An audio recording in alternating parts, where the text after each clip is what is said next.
இமயவரம்பன் நெடுஞ்சேரலாதன் சேர மன்னர்களில் மிகவும் பராக்கிரமம் மிக்கவர். கடல் வாணிகத்தில் சிறந்து விளங்கிய சேர நாட்டின் செல்வ வளத்தை குலைக்க முயன்ற கடற்கொள்ளையர்களை அவர் எப்படி ஒடுக்கினார் என்பது ஒரு வீரமிக்க வரலாறு. சங்க காலத்தில் தமிழகத்தின் மேலை கடற்கரை, இன்றைய கேரளா மற்றும் கொங்கு பகுதி மிளகு மற்றும் வாசனை பொருட்கள் வணிகத்திற்கு புகழ் பெற்றிருந்தது. ரோமானியர்களும் கிரேக்கர்களும் பெரும் கப்பல்களில் வந்து இவற்றை வாங்கிச் சென்றனர். அக்காலத்தில் கடம்பர்கள் என்ற கடற்கொள்ளையர்கள் அரபிக்கடலில் மறைந்திருந்து வணிக கப்பல்களை சூறையாடி வந்தனர். அவர்கள் கடலில் ஒரு தீவையே தலைமையிடமாக கொண்டு பெரும் கடற்படையுடன் மற்ற நாட்டு வணிகர்களை அச்சுறுத்தி வந்தனர். இது சேர நாட்டின் பொருளாதாரத்தை பாதித்தது. இந்த கடற்கொள்ளையர்களை அடியோடு ஒழிக்க நெடுஞ்சேரலாதன் ஒரு பெரும் கடற்படையை திரட்டினான். கடலின் நடுவே சென்று அவர்களை எதிர்கொண்டான். 1 கடற்போர். கடம்பர்களின் கோட்டையாக இருந்த கடம்பு மரங்கள் நிறைந்த தீவை தாக்கினான்.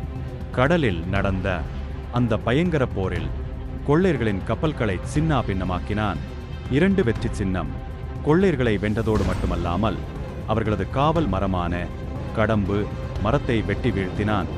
அந்த மரத்தை கொண்டு தனது அரண்மனைக்கு தேவையான முரசினை செய்தான். வெற்றி முரசு. 3 தண்டனை.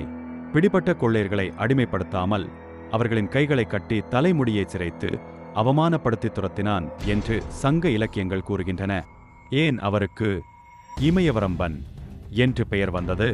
கடற்கொள்ளையர்களை அடக்கி கடலில் ஆதிக்கம் செலுத்திய பிறகு நெடுஞ்சேரலாதன் வடநாடு நோக்கி படையெடுத்தான்.